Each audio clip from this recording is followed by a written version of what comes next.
नमस्कार, स्वागत है आपका यूए खबर पर। चलिए शुरू करते हैं आज की ताजा बुलेटिन। सबसे पहले हम आज की हाइलाइट्स को जानेंगे, फिर खबरों को विस्तार से बताएंगे। लेकिन उससे पहले अगर आपने अभी तक अरब टाइम्स ऐप को डाउनलोड नहीं किया है तो फटाफट कर लीजिए। बता दें कि डाउनलोड करने के लिए आपको ज़्यादा कुछ करने की जरूरत नहीं है। जाना है प्ले स्टोर पर, सर्च करना है अरब टाइम्स ऐप, वहाँ पर आपको ऐप दिख जाएगा, आप उसे डाउनलोड कर सकते हैं। तो डाउनलोड ना। भारतीय मूल के छात्र ने दुबई में रचा इतिहास, जीते 8.7 करोड़ रुपए।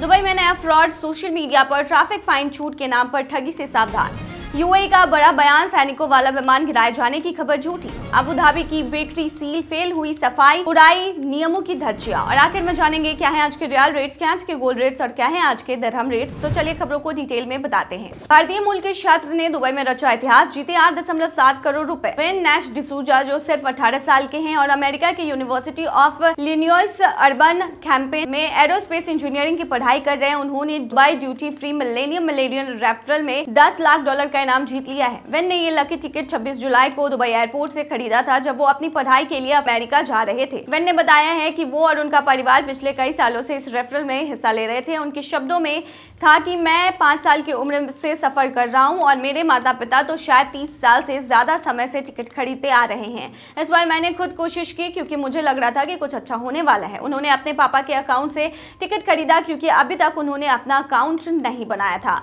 वेन ने बताया कि जब उन्हें लॉटरी जीतने की खबर मिली तो वो आधी नींद में थे। मैं यूनिवर्सल स्टूडियो में पूरा दिन घूमकर लौटा था, बेहद थका हुआ था। जब फोन आया तो यकीन ही नहीं हुआ कि मैंने जैकपॉट जीत लिया है। इनाम की रकम कहाँ खर्च होगी, इस सवाल पर वेन का जवाब साफ था कि मैं इस रकम को अपनी और अपनी बहन की पढ़ाई पूरी करूंगा इस रकम से। इसके अलावा दुबई में कई प्रॉपर्टी हैं जिनमें अच्छा निवेश करने की योजना है। गौर करने वाली बात यह है कि वेन इस ड्रॉ के इतिहास में 255वें भारतीय हैं जिन्होंने ये इनाम जीता है। दुबई ड्यूटी फ्री के मुताबिक इस लॉटरी में हर 5000 टिकट में से एक को ये बड़ा इनाम मिलता है और अब तक सिर्फ 10 लोग ही ऐसे हैं जिन्होंने ये जैकपॉट 2 बार जीता है। कहने को तो ये लकी ड्रॉ है, लेकिन वेन और उनके परिवार की लगातार कोशिशों ने यह साबित कर दिया है कि किस्मत भी उनका ही साथ देती है जो कोशिश करते हैं। दुबई में नया फ्रॉड, सोशल मीडिया पर ट्रैफिक फाइन छूट के नाम पर ठगी से सावधान। दुबई में एक नया फ्रॉड सामने आया है जिसमें लोग सोशल मीडिया पर मिलने वाले ट्रैफिक फाइन और सरकारी फीस में छूट के झांसे में आ रहे हैं। एक्सपर्ट ने साफ चेतावनी दी है, ऐसे ऑफर्स पर भरोसा मत करो, खासकर जो व्हाट्सएप, इंस्टाग्राम और टेलीग्राम पर मिल रहे हो। डिजिटल रिस्क एडवाइजर लीला मंसूर कहती हैं कि ऑफर शॉर्टकट लगते हैं लेकिन असल में ये जाल है। कई लोग सोचते हैं कि वो 30% या 70% तक कम पैसों में फाइन भरवा लेंगे, लेकिन हकीकत में उनके साथ धोखा हो जाता है। इस ठगी में स्कैमर्स चोरी किए गए क्रेडिट कार्ड से आपका फाइन भर देते हैं। सिस्टम में पेमेंट क्लियर होते ही वो आपसे आधी रकम ले लेते हैं और कहते हैं कि आपकी डिस्काउंट फीस है। बाद में जब पेमेंट रिवर्स होता है तो असली फाइन फिर से आपके ऊपर आ जाता है। साइबर सिक्योरिटी एनालिस्ट उमर कदौर ने बताया है कि स्कैमर्स अक्सर सरकारी लोगो, फेक मैसेज और अंदर का संपर्क होने का दावा करके लोगों को फंसाते हैं। ये सोशल इंजीनियरिंग का तरीका है, लोगों के भरोसे और जल्दी काम करवाने की इच्छा का फायदा उठाना। ये ठगी सिर्फ ट्रैफिक फाइन तक सीमित नहीं है। वीजा रिन्यूअल, बिजली पानी का बिल, एमिरेट्स आईडी और दूसरी सरकारी सेवाओं में भी ऐसे ऑफर आ रहे हैं। सबसे कॉमन तरीका है आपको सोशल मीडिया या मैसेजिंग ऐप पर मैसेज भेजना और बिना रसीद कैश में पेमेंट लेने की बात करना। साइबर एक्सपर्ट्स शहर अल शमशी कहती हैं कि अगर कोई सरकारी काम टेलीग्राम या पर्सनल अकाउंट से ऑफर कर रहा है तो समझ लो कि गड़बड़ है।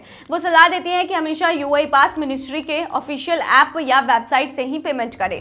यूएई का बड़ा बयान, सैनिकों वाला विमान गिराए जाने की खबर झूठी।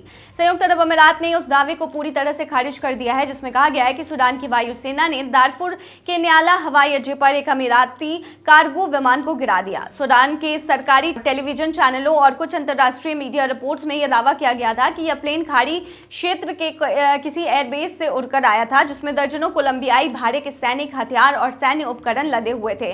बताया जा रहा है कि जैसे ही विमान आरएसएफ रैपिड सपोर्ट फोर्सेस के कब्जे वाले न्याला एयरपोर्ट पर उतरा, उसे एयरफोर्स ने निशाना बनाकर बमबारी की, लेकिन यूएई ने इन सभी खबरों को पूरी तरह से झूठा और मनगढ़ंत करार दिया है। यूएई के विदेश मंत्रालय की ओर से जारी बयान में कहा गया है कि संयुक्त अरब अमीरात इस बात की कड़ी निंदा करता है कि ऐसे फर्जी और भ्रामक दावे फैलाए जा रहे हैं। हमारी ओर से ऐसा कोई विमान ना सूडान में गया है और ना ही किसी तरह की कोई घटना है।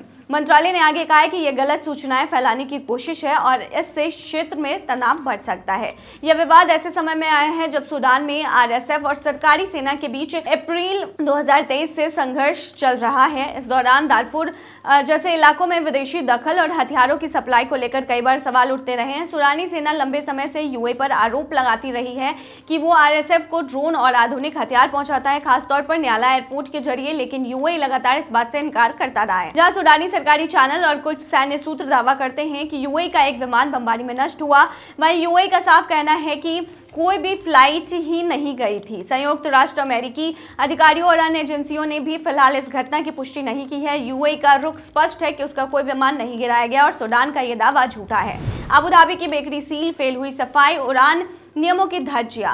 अबू धाबी की फूड सेफ्टी अथॉरिटी ने शहर की एक मिश्र बेकरी को बंद कर देने का आदेश दिया है। वजह है लगातार नियमों को तोड़ना और कई बार चेतावनी मिलने के बावजूद सुधार न करना। ADA-FSA का कहना है कि ये बेकरी में बार बार गंभीर स्तर की गड़बड़ियां मिल रही हैं जो सीधे जनता की सेहत को खतरे में डाल रही हैं। पहले भी बेकरी को कई बार सुधारने का मौका दिया गया लेकिन हालात नहीं बदले, इसीलिए अब इसे तब तक बंद रखने का फैसला लिया गया है जब तक सारी कमियां पूरी तरह से दूर नहीं हो जाती और बेकरी सारे हेल्थ और सेफ्टी नियमों का पालन नहीं करती है। ये बंदी एक बड़े निरीक्षण अभियान का हिस्सा है जो अबू धाबी की सभी खाने पीने की जगहों पर चलाया जा रहा है।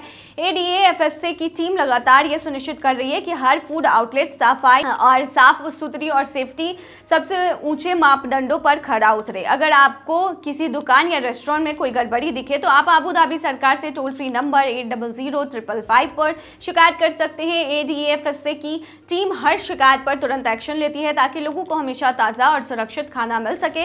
लापरवाही बर्दाश्त नहीं होगी।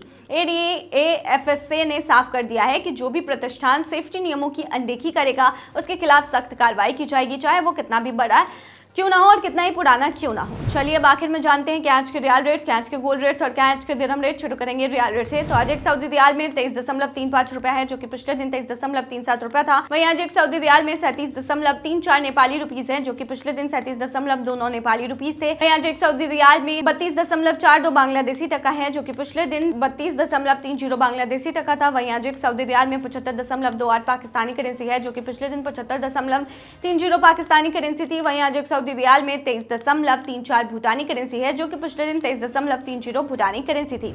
गोल्ड रेट की बात करेंगे तो दुबई में आज 18 कैरेट सोने की प्राइस है 309.10 दिरहम प्रति ग्राम जो कि पिछले दिन 307.80 दिरहम प्रति ग्राम था। यानी कि आज के गोल्ड के रेट की भारतीय मुद्रा में कीमत 7,374 की है। वहीं 22 कैरेट गोल्ड की जो प्राइस है वो 377.75 दिरहम प्रति ग्राम है जो कि भारतीय मुद्रा में 9,011 के होते हैं जो कि पिछले दिन 376.25 दिरहम प्रति ग्राम था।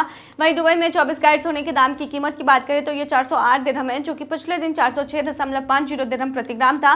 वहीं आज के 24 कैरेट सोने के दाम की भारतीय मुद्रा की बात करेंगे तो ये 9,733 की है।